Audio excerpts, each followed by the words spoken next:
going on, everybody? Welcome back to another episode, Step by Step, the Micro-Budget Filmmaker. I'm Nick Bowman. I'm Naim David. I'm Chaffin. We're going to get into a little bit today about our very own Naim David's latest short, Lonely Matrimony, which I keep wanting to call it Holy Matrimony.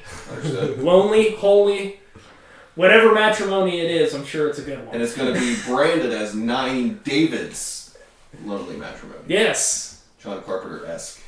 I wasn't thinking about that one, but yeah, sure. Well, he's the first one I remember doing that, really. Yeah, John Carpenter? Yeah.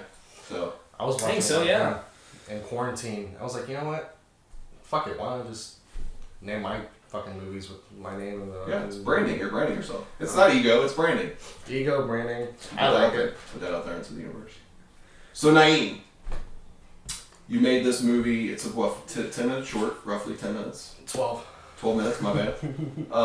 So you give her Can you first tell us how this project came to you, how it came about, what put it in motion? How it magically appeared. I got an email one day from Joe Gribble, who's the producer and writer of Darkest Edge. Mm-hmm. He said they're trying to get this short. He has a friend who wrote something who's trying to get it made. They want to do it like bare bones, no budget style, because they don't have a lot of money. Right. And he asked me, he's like, hey, why don't you read the script, tell me what you think? I was like, okay, I'll read it. But at that point, I didn't want to make anything else, or I wanted to, but I wasn't sure what yet. But I wanted to do it with the Black Magic, because I'm making my feature on the Black Magic. And I wanted to see, I wanted to work it out and get to know the camera before doing something on a larger scale.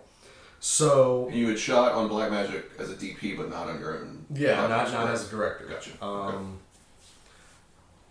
So I read the script. I loved it. It's up my alley. It's a dark drama. It's dark. Yeah. So you can't say what or you give it away. Yeah. Yeah. It's got a cool twist to the end. And it's a kind of a story that we've seen it before, but not presented in this way. Yeah. It's different. Yeah. So that's good. It's like my spin on it. So I was like, yeah, I want to do it. And then went to Adri, told Adri, hey, I'm interested in directing this. I don't know what you got going on here. And she needed help so I came on as like a second producer to help with casting, locations. Because the two of you produced it together technically, right? Yeah. Okay. She put in a little bit of money, like, not a lot, like what, $200, maybe less than that? Something like that. Just bare bones type stuff. Yeah. Just for like, hey, here's $15 for showing up. Just some gas money for people. Yeah. And then the actors, how we went about that from then on. So once I agreed, it was straight pre-production from then. Like, it was maybe a month, but it's a short, so it was fine. And your goal to make this was to shoot it the way you were planning to shoot your feature. Yes. Is that accurate? So I'm my own DP, my own editor. I usually write my own stuff, but for Adri, she wrote this one. Mm-hmm. And I kind of like that. It just, it was something it's not too much of me in it. I don't really have to like get worn down by that, that whole process of like, oh, this is, making everything precious, whatever. Mm-hmm. So it's easy to do. It was something that I didn't write, but I love the story, so I was like, okay, I can tackle it from a different perspective. It's cool when you read someone else's script and you can visualize it. That's when you know. Oh, yeah. You've connected with it. So, since I'm my own DP and whatever, I did my own shot list. So I had how I wanted to shoot it going in. So, because I knew that it was going to be me, mostly, and then sound, who was Nathan. Nick Bowman was on as BTS photographer, and then Karen helped me, production assistant. Took some BTS too. Mm-hmm. That's pretty much it, right? That was pretty much it. Adri was there. Less than 10 people. So she helped keep script. Yep. And then I was supposed to be there, and then ended up listing my house that weekend, so I couldn't be there. Yes, which is fine. I hate you, but it's okay. It would have gone so much more smoothly. I seriously. Okay. I'm like, hey, why are we doing a fourth take? Why we got it. Let's move on. Actually, the only time that we took forever doing was the first scene. there was a shot where Vince's character Ed appears, and we did that like there was a camera move I wanted to do, and there was a timing thing, and we did it like 12 times. That's tricky when you're doing times, when you're doing a cool camera trick timing. So or those kind of things. Only time we went farther than like 4 takes. Right. Now, how did you cast? You knew the actors, right? Yes. So the way I went about it was I had a few people in mind, but they all had their own thing about themselves. So I wanted to go from the character who's going to portray the character the best and not, give a different vibe to it. So I have worked with Vince Hobart Smith before, but not as a director. Kind of, but it was like these 1 to 2 minute things. They were so short that it really was like, hey, just walk over here and look like this. And there really wasn't much, there wasn't really much going on. Yeah. Collaboration or whatever. He was supposed to be in Choice before it got canceled. Really? Yep. He's great. He's fantastic. Yeah, so I was like, when I thought of the character, I was like, okay, let's get Vince involved. I want to work with him as actor-director. And then for the female lead, and Vince said yes. So he was like my first choice, first ask, and he said yes. And same with Jocelyn. I had a couple people in mind, but I was like, I want to see how these two look good together. These two look like a couple. And she's good. So. And you'd already had a relationship. She was in Darkest Edge. She was in Darkest Edge, and I already knew her. So I was like, okay, hey Jocelyn, the weekend of whatever, what do you guys think? They both liked the script. They wanted to do it. It was fun. So. And then how did you break down the schedule? So it's how long was the script? Was it 10, 12 pages, something like that? It was like 10 pages, and I wanted to do it in 2 days. Okay. Andrew was kind of like, can we do it in 1 day? I was like, no. That's a lot of pages. That's too many. My max is like 8 pages a day. Yeah. Max. And plus, it all takes place at night. Right. So 2 nights. That's so you had a Saturday, Sunday night, right? Saturday, Sunday night. So you didn't start till like 6 in the evening?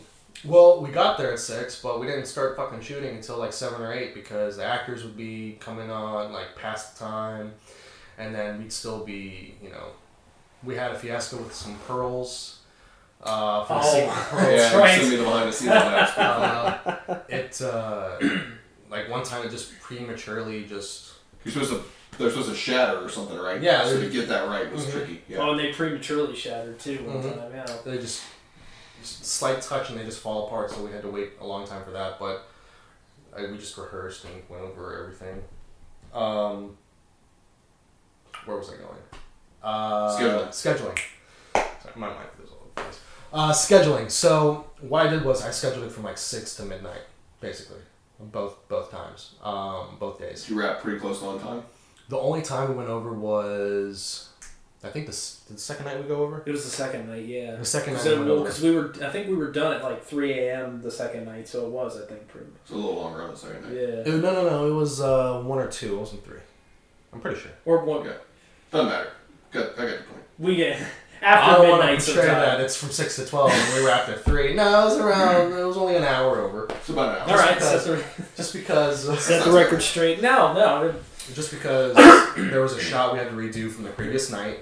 Because in the monitor I can see it and it looked good, but when I played it on the fucking TV, there was things appearing, I saw reflections, and I was like, God damn it. Yeah. But we had a monitor on set, but we didn't use it. We used it the second day. We used it in the beginning, but when I was getting down on the ground and I was looking through and I was getting a little gritty with the camera, I didn't really use the monitor. Yeah. But you had the monitor more set up for like Adrian and stuff, right? Yeah. Yeah. And I thought I had... You're obviously running a camera, you don't need it. And I thought I had seen everything, like, in the frame. But I had not. I didn't see the fucking shadow of the light, so we had to review that shot the next night, so that put us over. And then the shots that the 16 takers for that. 16 takers.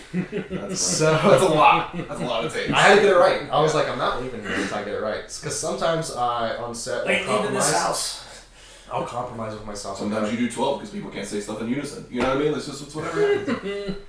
And I knew Hail Mary. I was Mother like, of God. Pray for us sinners. I wanted to get that shot because it was good. And I came up with that shot in the moment. I didn't come up with that in Really? Okay. Yeah, so I was like, ooh, I'm seeing him I there. love that when that happens. I like a nice reveal of the character, so the camera was just kind of like there, and it turns like a 180, and it reveals Ed in a door frame. I had to do that and get it right, because either it would shake too much, or the timing was off, or whatever. Alright, it was mostly me fucking up, really. Mm-hmm. By like the 5th take, they all were doing it right, and they were all doing it differently. So, and the thing is, Vince, oddly enough, one thing I learned is that Vince, in the beginning, because we never worked together as a director-actor, I was trying to get to, as a director, get to know how his style is, what he wants to do, and stuff like that. Because I already know how Jocelyn operates. Jocelyn kind of jumps in and goes. Yeah, she's very much like, let's just do it. She doesn't even rehearse that much. She just kind of has a take and goes. Vince was a little bit like, because every time I'd say cut, and it'd be like, I think he'd be like, what would you think? Or I would go... So he was someone who wanted a little more feedback after each take, then? He didn't really ask. He just asked me, are you good with that? I was like, what do you think Oh, I see. I got you. So I pulled a Gus Van Sant. I was like, what do you think about it? I was like, because he kept, and I kept asking him every take and every time, what do you think? And he's like, why do you keep asking me that? I remember one time in the bathroom scene, he was like, why do you, I don't know, like, what do you think? Like, it's whatever you want. I was like, well, if you're not comfortable with it, if you don't like what you're putting out there, why don't you just do another take and let's keep going? Like, I'm not going to be like, okay, we're going to do these many takes and that's it. I want you to feel comfortable. I want you to get into the groove. I want you to get it all out put it all out there. So let's keep doing it. He's like, okay, I want to do that again. And I was like, okay. So you kind of had to pull that out of him a little bit. I had to pull it out of him. Make him realize that's what he was doing. I want to make him feel comfortable. That's cool. So I made him. That's good. That's a good advice right there to adapting you as a director, adapting to your actors rather than forcing them to adapt to you. Yeah. And because of that, you got the best of him versus, you only got 80% of him. Yeah, exactly. You didn't do that. Because I didn't connect with him or whatever, and like didn't really hear him out or whatever. But he was. And being a short, you don't have a long pre-production time where you're doing character meetings and stuff where you can kind of figure that stuff out before you're on set, as you would on a feature, where you kind of had to figure it out on set. So. Exactly. And with the wardrobe and stuff, I mean, Adri called me and stuff like that with that kind of thing, but they pretty much handled all that. Adri really pretty much, we went through, walked the location, because it was going to be either my condo or a different house. And I was like, if we have this different house, it fits the vibe. It's open. We can play with the angles a little bit more, because downstairs. It was a friend of hers, right? It was a friend of hers. Okay. Who's because it all takes place in this one house. All takes place in the house. Which is okay to do on a short. Yeah. Please don't buy into the crap of doing that on a feature. No, and Adri, I'm pretty sure she wrote it not even thinking about that. She just I think that the story wouldn't work outside of that. Yeah, the story just works because of that. Right. It's, I don't think it would work any other way. Yeah. But yeah, so you guys put this together. So from the time that you committed to directing to the time that you shot, what was that time frame? You think? Give or take. We shot the weekend of the. You shot in mid-October. Yeah, 15, 16, or 17. Right around there. And then... You got the script, it was like September, wasn't it? September... That was pretty quick. I think you recall you. It was about a month turnaround, if I remember correctly. A month and a half. Because I feel like I was done editing Guilt, so we were into September at that point. Mm-hmm. Yeah. Yeah, something like that. Yeah, I'd say so. So you guys put it together pretty quick. It was quick. But that's fine, because I want to get it... Like, for me, I want to do it and get it done and learn. And nobody wants to fuck around. Yeah. Yeah, I don't want to sit on it. I want to keep going. Right. So it really, doing it quick. What am I trying to say? Doing it quick in that time, it just keeps you going for the next thing. Gives you less time to second guess. Yeah. You go more. When you move faster, not rushed, but just fast. And you're better at making decisions. You're efficient. You tend to be more decisive. You don't second guess yourself. And I can relate to that, sitting around waiting for Guilt because of COVID. I was just second guessing myself. Do I want this? Do I want that? Like you start this, you think too much almost. Yeah. So you didn't give yourself that. You just went. No, I just went. And it turned out great. So talk about a little bit about editing. So you edited the movie yourself. Yeah, because I shot it myself. I knew how I was gonna edit. You know what? I knew how I was gonna cut it. Edit it out. You ever see that the Arab MTV Cribs? No, I have to show it to you because he's talking about editing and Yeah. he doesn't know what they're talking about. He's like, we'll just edit it out. And he's like, edit it out. he's just like the Arab accent doesn't know what he's talking about. He's like, just edit it out. We're gonna edit it out. The hand motion, but I knew how I was gonna cut the thing, so didn't put a cut together, and then once I put it all together, just like dialogue wise. Then I went back and actually did more creative choices. Okay. L cuts, J cuts, more the fades and whatever, and just really organizing, how I want it to go. And then what I did was, since I shot it with the Blackmagic in 4K, I kind of cropped in a little bit on some of the shots, and it doesn't look bad. You can't even tell. No, I couldn't even tell. I didn't know until after you told me. Mm-hmm. I've done that too, so it's like that tells you how good that looks when you see it like that. And I'm gonna add a little bit of grain to it anyway, so it's gonna look film-ish. Yeah, with that film grain vibe. Yeah. And I always do that. I love that shit. Oh, yeah. Now, maybe Nick, maybe you said this, but you were talking about when you were filming this by filming it on the Blackmagic. Oh yeah, you said you were filming. You went from making a movie to making a film. Yes, yeah. Is that right? You said that on set. I said that? Yeah. You did say that. I say a lot of things. Yeah, that's valid. I say a lot of things. Yeah, because it looks more. I remember you said that. It looks more cinematic. It doesn't have that DSLR feel. Yeah. Now, you don't feel like you're watching video. Yeah, and there's nothing wrong with that. I mean, I made every single one of my shorts on a DSLR Canon 7D Mark II. Every single goddamn one of them. Shot a feature with my Canon 7D Mark II. That's on Amazon, Ride or Die, plug. Yeah. Darkest Edge was shot on... a Sony A7 II, I think. There you go. I've shot a lot of cameras. So. But the Blackmagic is a cinema camera. Yeah. And it really creates the cinematic feel that you want. Some people say it's the poor man's Red. I would almost say it's the poor man's Ari. Okay. Because they're more compatible. They're more compatible. I think Ari goes a little further in some of the visuals that you can get with it, but I mean, you have to get deep into it to see that. So, and I mean, it looks spectacular the way, I mean. So you're bringing your skill set as a DP director, but then you're also letting the camera do its thing. Yeah, as long you have to know how to use the technology. You can't just go in there, shoot this thing on a Blackmagic or like in a cinema camera and not know how to light, not how to use angles. You still gotta light. Frame. Yeah, you gotta do those things. When people think of like a camera that works in low light, they don't have to do any lighting.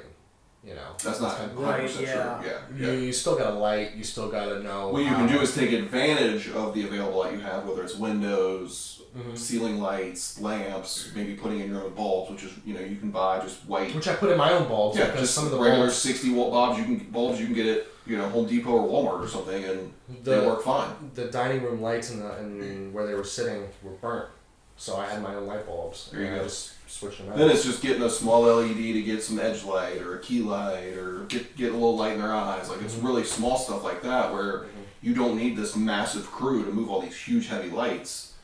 So that's what the technology gives you, is a little less, a little more freedom. But here's my next question.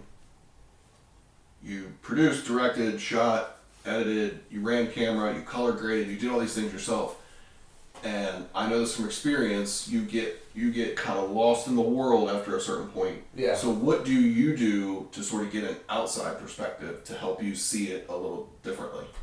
Okay. As if you were collaborating with an editor or collaborating with a DP or something. How do you work around that? You know what I mean? So for set, I'll split it up. On set, I had Nathan he was my sound dude, but he was also kind of my second pair of eyes in a way. I would kind as of you were for me on Guild. Yeah. Yep. I would be like, hey Nathan, how do you feel about this? He would help me rearrange lights, and I didn't force him, but I was like, hey Nathan, I kind of put him in that role, not by his choice. I was just like, hey, he was curious about it, and he was learning with me, and he wanted to know, and I was like, hey Nathan, what do you think of this? Just so I have another pair of eyes to look and be like, okay, he's like, okay, this is cool. And he's you also have Adri there as well, who's the writer, so you Adri's get her there. view a little bit. So I set up the angle, and I'd be like, hey, Adri, what do you think of this? You like this shot here? And I was going to do the shot regardless. It was just I wanted her opinion on it. Yeah. Maybe she says something that triggers and that an triggers, idea. Exactly, and that triggers another idea for another angle or another shot, whatever. But I remember us doing that on Guilt, and mm-hmm. I was like, oh, we gotta shoot in this area again. How do I make it look different? Yeah. We tossed around, and we were I don't even remember how we came up with it, and we were like, what about profiles? Side profile. Instead of straight on, like over the shoulder, you do a profile. Mm-hmm. So stuff like that happens. And then during editing, putting it together, once I have put the assembly cut together, it's just literally the footage just put together from the script. And then I was listening to Indie Film Hustle, and Alex was talking about, so what is your take on the assembly cut and the first cut? Do you think they're the same or whatever? And the girl was like, I think the assembly cut is like the first cut. And I was like, and I disagree. The assembly cut is just putting the footage together. My first cut is the creative part of it. That's my first cut. The first cut is what I want people to see. So your assembly is basically, it's almost like the soap opera approach where they cut on everybody who's talking. They always show who's talking. Mm-hmm. A lot of Like it's reactions. from the script. Like the assembly cut is for me to see and for me to put together and be like, okay. Then you sort of see it in order. I see it in order. I put it all together, no matter how long it is, and then now, okay, how can I chip this and make this? See what reactions you want to. See how I. Ooh, I really want to see her reaction when he says this, or now when she does this. I want to see him react to it. Mm-hmm. You find those things that way. So that's how you find it. Exactly. Okay, that's interesting. And then I do it completely differently, but yeah, same end result, but different way to get there. So that's fascinating. I watch it all the way through, and I be like, okay, I want to extend this scene out or this shot out, make this shorter. I want to cut here, and then once I reach a place where I'm like, okay, I've done this first cut. There's no more I can do to it right now. I'll step away. I'll do something else, and then I'll come back either later in the day or the next day. I want to see it, and then we'll see if Sit on it for a bit. yeah, I want to see what I did. And sometimes I'll be like, nah, I don't like that. I'm gonna change this. I'll give myself. It's just like writing. Yeah. It's just like writing. What are we in? We're in December. I started editing, obviously. Right after you start shooting, right? Right Or after. a week later? So in that week, I started putting everything together, and I was labeling stuff and putting stuff together. So it's been what, a month? Not even. No, it's been a month. Yeah, you cut the whole thing and Mm-hmm. easily within about 3 weeks, I think. Yeah. About 3 weeks after you were shooting that you sent it to me. The first time I showed somebody was when I had like a second cut going through, like after I'm tweaking more things. Mm-hmm. Then I'm like, okay, I need somebody else to see this. Because I can only do, I don't know how people are going to react to this. I don't know if it's working or not. Like, Right. I know, but I'm You have a feel. You're too drenched in it. Yeah. You're too much So you in send it. So you send your cut to multiple people, almost like you do your script, Mm-hmm. to get feedback on, is this working? Well, who sees it really first is Karen, because Karen will come in and I'll have like a scene done, and I'm like, hey, what do you think? And she has no idea what to think. I'm just like, emotionally, how do you react to it? How do you, what are you feeling here? Because she can't see the whole thing, so I just want to know that I'm heading in the right direction. So I'll take it, even if it's bad or good, whatever. I'll still keep going. But I just want to gauge where I'm at. I'll send it to you, and I'll send it to Nick sometimes. Sometimes I'll send it to Nick. But I really wanted this one to be like with Adri, and then I think I sent it to who? I think I just sent it to Adri. I mean, I sent it to you. Yeah. I know when you sent me the second cut, I was like, damn, this is really tight. Like, I think my main suggestion was, I think there was one like dinner scene where I was like, maybe trim that, tighten that up a little bit. Mm-hmm. That was really my only feedback. Like, you had a really nice, good cut when you sent it to me, because there was very little feedback that I needed to give. I felt because I watched it and I just kind of fell into the story. That's when I know it's working, because I fell into the story and I was just entertained. Okay. And I was like, oh, pacing's good, shots look good, acting's good, like all that's there, and I just followed the story. You know what I mean? I went back and watched it a second time because I realized I did that. Mm-hmm. I was like, I want to pay more attention to like certain shots and certain cuts and stuff like that. And so that's when I went back and watched it a second time. It's much easier when it's a short, because it's only 10, 12 minutes. Right. And that's when I was like, I could see like you had a shot where someone hits their head, And I could see so you have to so I turned the volume off. Mm-hmm. I was like, does it work visually first? Because you obviously haven't had your sound design yet, so the sound, so when it cuts, it's cutting from one shot to another, rather than having that shot smoothed out in sound design. So I turned the volume off and I watched that shot. I was like, okay, the edit works. Okay. And that's when I said to you, I was like, yeah, that one shot where he or she hits their head. Mm-hmm. Can't remember which one it was. And I was like, once you get the sound design, I think the cut works, but once you get the sound in there, I think that will smooth that out. And you saw a cut. You haven't even seen any of the cuts afterwards. There's like maybe not one, maybe two versions later that I just tweaked shots and fixed them up and just made them look better. Right. Like I noticed one of the all the wide shots. I noticed that, and this is like a little tip. Like when I'm designing, like when I'm planning out the shots, you shoot it, and then later when you're editing, you find a little bit of this light switch came into the shot. Okay, so let's crop that in a little bit. Yeah. Or this is a little bit too wide. We're seeing a lot of things I don't want to see. Let's crop it in. Tighten the frame a little. Just by a little bit. And then if I miss a couple close-ups, which I realized, man, I wish I would have had a close-up here. And I thought about it. I was like, wait a minute, I shot in 4K. I can just cut it. I can cut it in a little bit and get some close-ups. You really can set your framing. Mm-hmm. Because if you do an over the shoulder or something like that where you have enough space, you crop it in and you lose nothing. You frame it exactly the way you want. Exactly. You just have to make sure that within that cut they don't move out of frame or something like that. But other than that, like you really can reframe it for the most part how you want.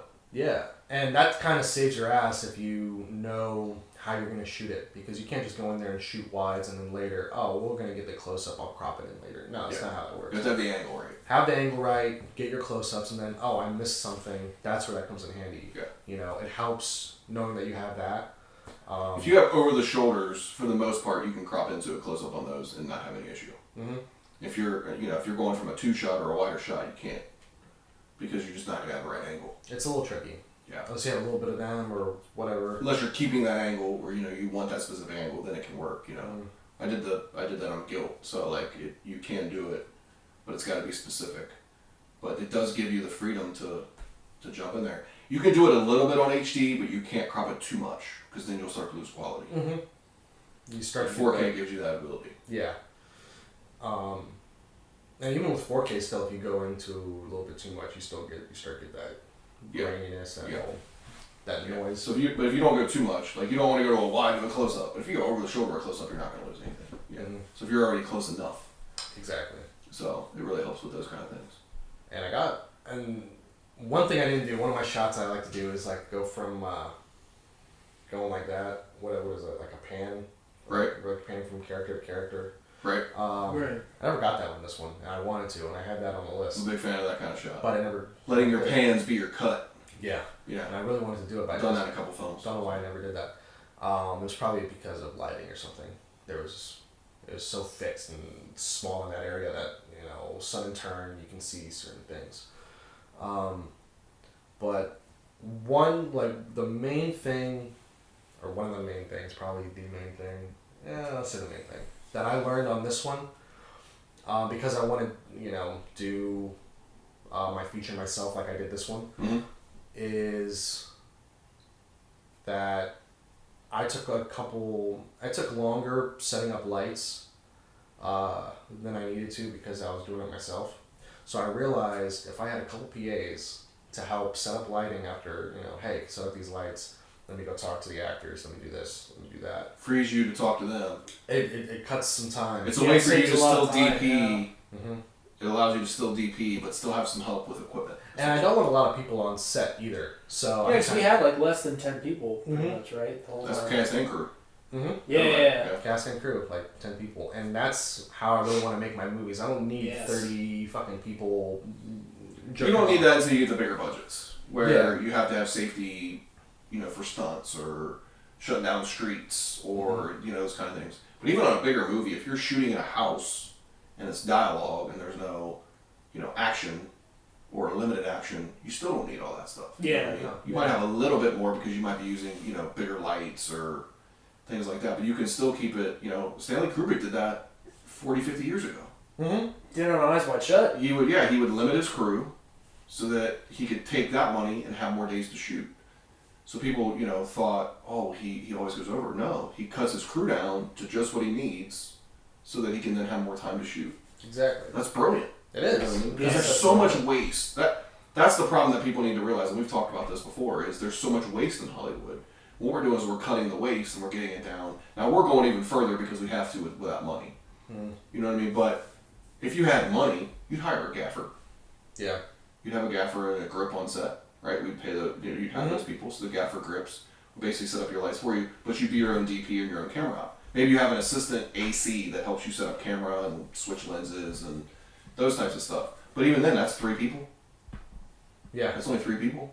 But you have 2 people helping you with lighting, and you have a person helping you with camera. You maybe have a production designer and their prop person, right? That's it.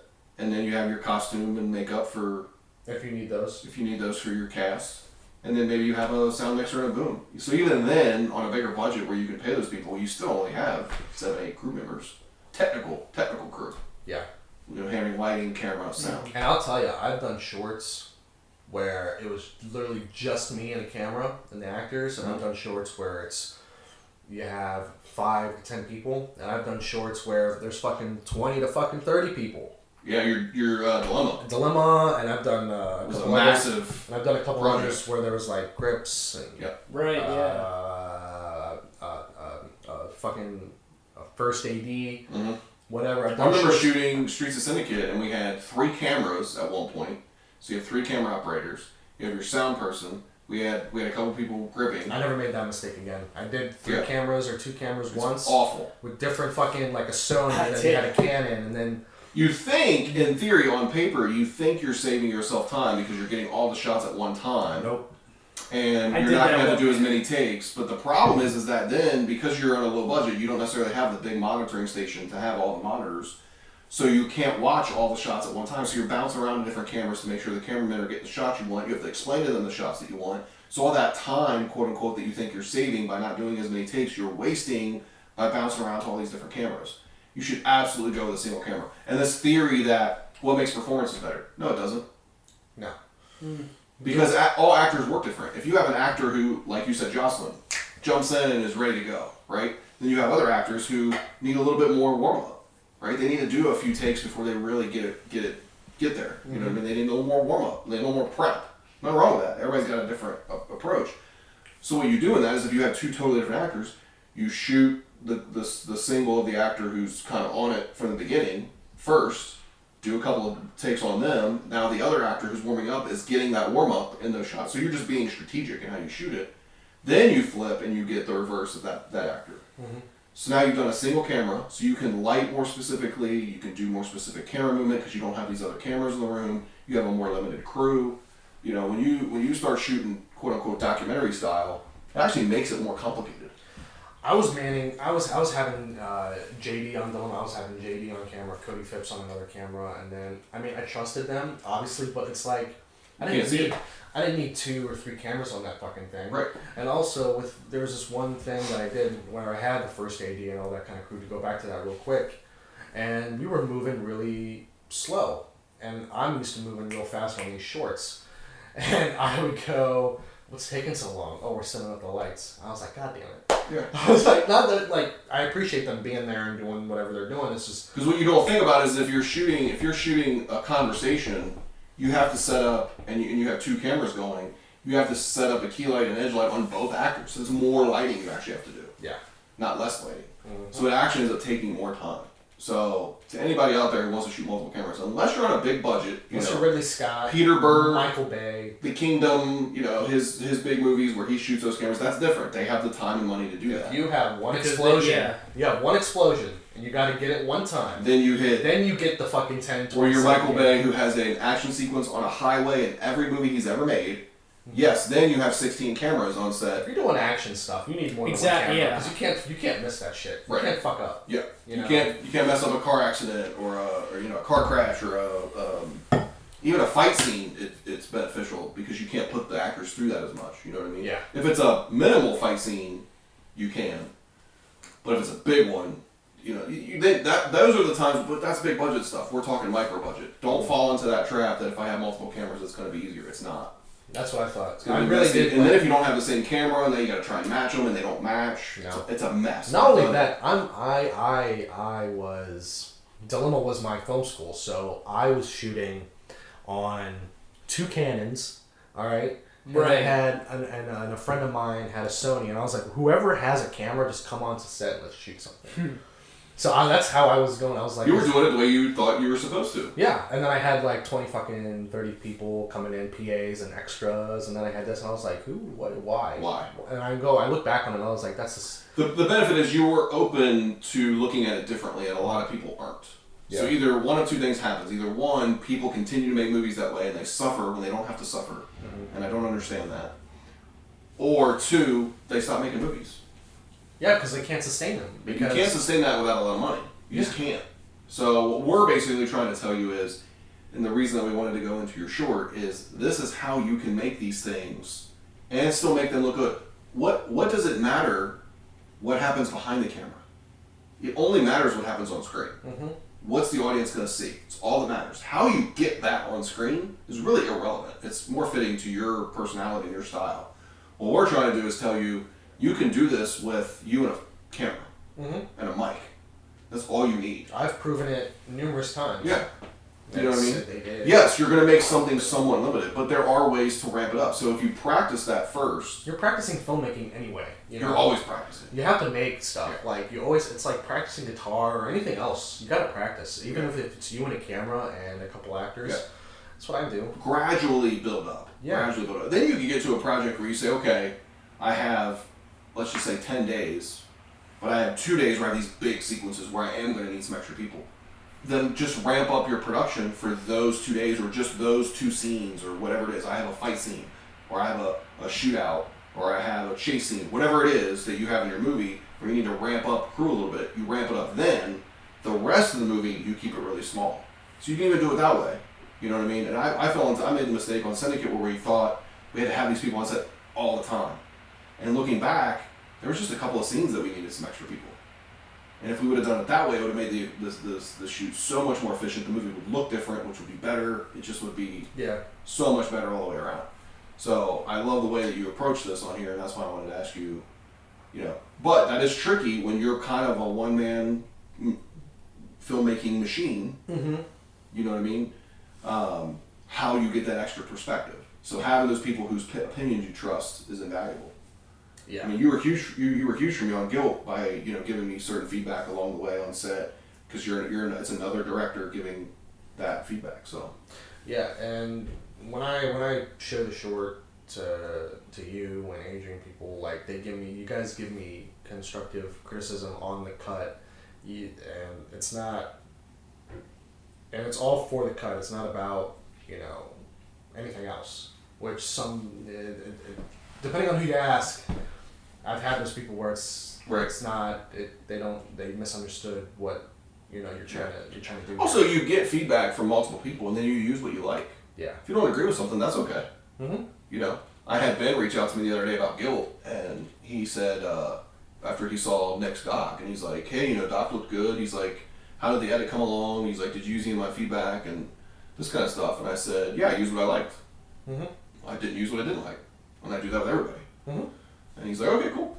Yeah. That's how you do that. But you figure those things out the more you do it. So that's what we say, like, go out and make a bunch of freaking shorts. Really learn your process and learn what you like and what you don't like and all those things. You don't have to make them for anything, because if you look at all my shit, short-wise, like, they're all made for nothing.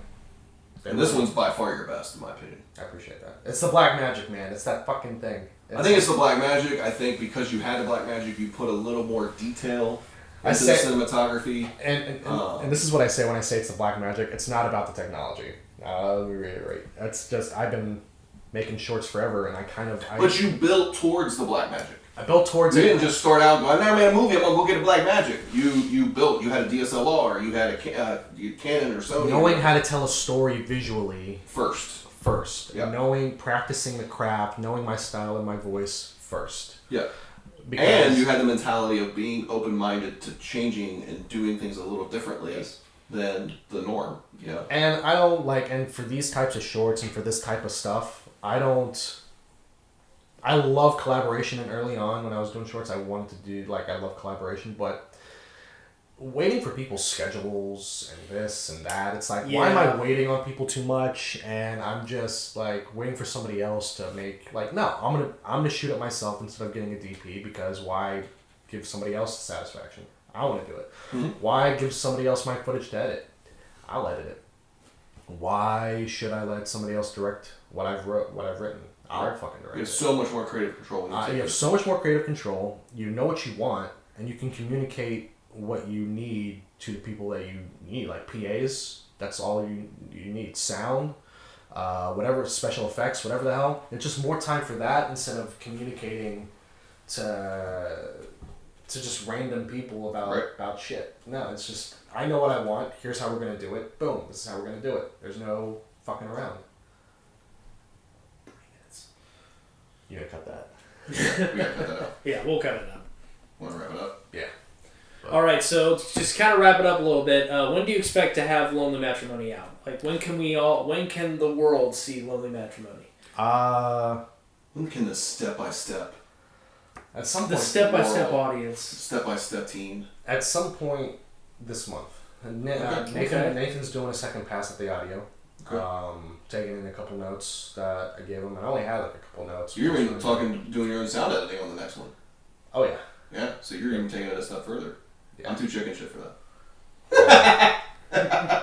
I'm too much of a control freak. Yeah. Yeah. Hey man, I feel you. I'd rather do the sound editing and then have somebody else mix it. Yeah. Yeah. Do the cleanup, because that's the stuff that takes the longest. Mm-hmm. Is the cleanup and smoothing out the dialogue. Always is the thing that takes the longest. But sometime this month you can see it, and then either right before or right after, I'm gonna release a behind the scenes, a 7-minute thing, and it's just behind the scenes clips. That's it, of how we fucking made it. So, and I think it's really good, and I think it's informative. And if you guys need to know or want to know how to make shorts and stuff like that, watch it. This is how you do it. Watch it. And listen to this episode. Watch your behind the scenes thing. Watch the short. And tell us what you guys think too. In sequence, so that you can hear it, see it, and then watch the final product. Yes. There you go. There we go. That's it. All right. Thanks so much for joining us for another episode of Step by Step, the Micro-Budget Filmmaker. Be sure to look out for Naim David's Lonely Matrimony. A little touch there because it's kind of like the John Carpenter thing, like we mentioned earlier. Yes, I love it. Right? Nick. And also, it's going to be out in, we'll put it in festivals. It's a festival movie. It's the only festival movie I've fucking done. Yeah. It's my movies aren't festival movies. But this one's a festival. This one is. Yes. Sure. Thanks so much. We'll see you next time. Bye.